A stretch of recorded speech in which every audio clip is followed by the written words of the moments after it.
A significant decline in coal emissions is essential to reach climate goals, and Germany, despite being the global pioneer in applying renewable energy and environmental technologies, is still dependent on fossil fuels.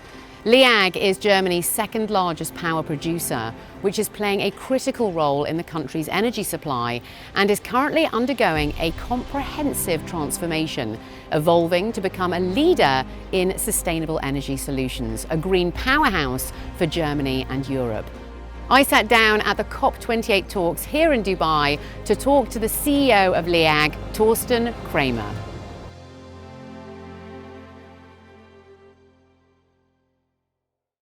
And so, what are you most excited about for this year? I'm most excited about to be here because it's the first time for me and for my team to present us and ourselves and the company with the transformation of LEAG. Well, let's continue the conversation up in our studio, shall we? Sounds good. Thorsten Kramer, really wonderful to have you here on the sidelines of COP28. Tell us more about LEAG. You're going through this huge transformation right now. Tell us more about that.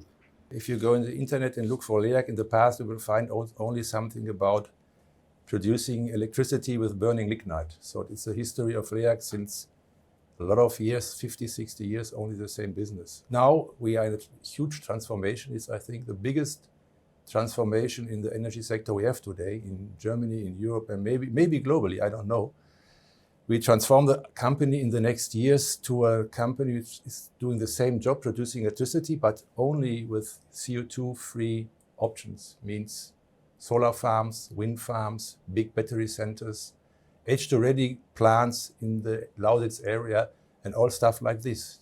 And this is a huge turnaround for the company because they did, for what I said, for 50, 60, 70 years, always the same.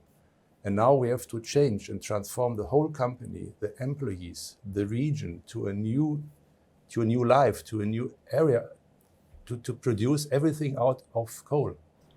So just on expanding on that, when you talk about transformation, what sort of stage of transformation are you in right now? And what's it sort of taken to get there? I think we're in the early stage of the transformation, of course. We started transformation 1.5 years ago when I arrived in LEAG as CEO. And the first year was really a challenge to convince our shareholders, our employees, and also my colleagues that the time of the coal area will be over at least at 2038, and that we have now 15 years to provide and develop a new business, a new future for the LEAG, for the region, for the employees, and also for our shareholder, our owner, EPH in Prague. So you're also rolling out cutting-edge research and technology from green hydrogen to, battery storage as well. So how are these efforts also seeking to redefine the energy landscape? I think if you follow the history of the energy sector, there's now a need to transform not only LEAG, to transform the whole energy sector worldwide, in Germany, in Europe, and globally. And therefore, the battery sector or battery storage and the H2-ready plants will be one very important part of the energy transformation for all of us. So I think what we do is now the first step for a company, or with a company, the huge transformation. But I think it's an example for the rest of companies in Europe and globally to show how it works and what you have to do to start with such a huge transformation from one sector to the next level of energy production. Tell us more about this Gigawatt Factory that you're also rolling out that's set to be operational, I've been reading, by 2030. Tell us more about how that's going to plan. I think the Gigawatt Factory is a very, very nice example because in one of my last jobs, I worked for a construction company in Spain, and we built one of the biggest solar parks ever in the Atacama Desert in Chile. And when I visit the Lausitz area, the Lusatian area, and I did it by a helicopter to get the whole overview because we have 33,000 hectares in this region. It's a huge, huge area. I thought by myself, it looks a little bit like the Atacama Desert. And therefore, I thought about that maybe it's a good option to combine the huge area with huge business. Huge business means not start with small solar or wind parks, create one of the biggest one in Europe, and then we checked the area and we find out that it's possible to create the biggest solar park in a very short time in this region, 1,000 megawatt, in the next 3 or 4 years maybe. And therefore we thought about what is a good option to how we call it. And then we have the idea to call it Gigawatt Factory. Giga because it's very big, watt because we're producing electricity, and factory because it's a huge volume what we are producing. And then we figured out that it's possible to create a volume of 7 gigawatt in 7 years until 2030, and double the volume to 14 gigawatt until 2040. So it's 7 gigawatt in the first 7-8 years, then double the numbers by the next 10 years. And additional, of course, what I said before, some H2-ready plants, which are also bringing up the volume of in total to maybe 18, 19 gigawatts of CO2-free production in this region. So the Gigawatt Factory is, I think, one of the famous and important projects now in Germany and maybe also in Europe too the next years. Very impressive indeed. So where is that serving? Is that primarily for Germany, or it's a European sort of vision? I think we have to go step by step. At first, it's for the region. It is a regional project to serve the region, help the region to get the next step in the transformation. But of course, we will be the biggest producer of green electricity in Germany in the next step, because nobody else, no other company has such a chance to produce electricity by solar and wind farms in such a size. But of course, in my point of view, it's a European project, or maybe what I said, a global project, because it's maybe a blueprint for other companies, how they think about transformation and how they can start and copy and paste some of our ideas and our jobs we did in the time. Speaking of transformation, you mentioned your workforce earlier, and a big part of this transformation is your commitment to your workforce as well. So what sort of impact will this have on your workforce, and how are they sort of going through this transformation with you? We are one of the biggest producer in Germany. So the challenge is, of course, if we go in a decentral production of electricity with solar and wind farms, it's quite more challenging to serve all the stuff we have today. So our aim, our idea, in the case that we can manage this volume of stuff in the future, is produce a lot of green electricity in this region. And that will be the case, what I said before.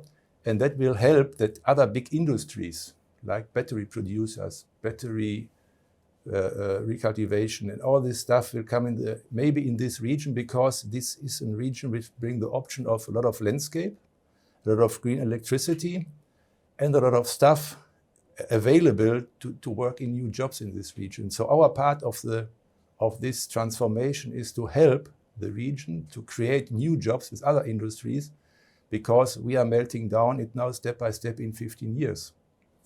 Well, you mentioned transformation there. And of course, transformation, the key to this transformation has been your commitment to the workforce. So what does this mean for the workforce, as well as maybe the wider community as well? Yes, on one hand, everybody has to understand that the workforce will be melted down by the next 15 years, step by step, because we have to close some of our old business. But parallel, we will start, what I said before, to create the new business with wind and solar and battery storage and all this other stuff. And of course, then we have to ramp up with our, let me say, old workforce to transform them in the new business, to support the new business in the same way. And of course, we will try additional to get other industries in this region with our production of green electricity to create new jobs in new industry sectors parallel to ramping up our business. So what sort of role through this hugely impressive transformation are you hoping to set for the wider community and maybe the wider region as well? I think as we are today one of the biggest companies in this region, or maybe the biggest company in the region, everybody is looking now for our transformation, and they are really interesting and sometimes also nervous about what's going on with LEAG in the future, especially regarding the people workforce we have on board today. And our job is, of course, to create new business and new industries around in this area, in this Lusatia area, to find some new opportunities for this stuff. And this is one of the most important topics we have on our agenda. And it's all about upskilling and reskilling the workforce, and as you said, in a very sort of responsible way. Yes. The people have to be trained for new jobs, for new responsibilities, and it's also on our agenda to find the right way to convince our existing staff to go in the new direction and support the company in the transformation by all what have to be done in the future. Let's talk about COP28 again. What sort of announcements would you like to hear from COP28 from leadership level? We would be happy if we heard something about speed up the transformation of the energy sector in Europe and globally. And I think the challenge in the moment is that we are focusing in some countries, and I think we have to do and to wait for a European global job, that all of the countries and all of the industries are part of this huge transformation in the energy sector. And of course, to think about how we can reduce very early and fast the CO2 volume worldwide.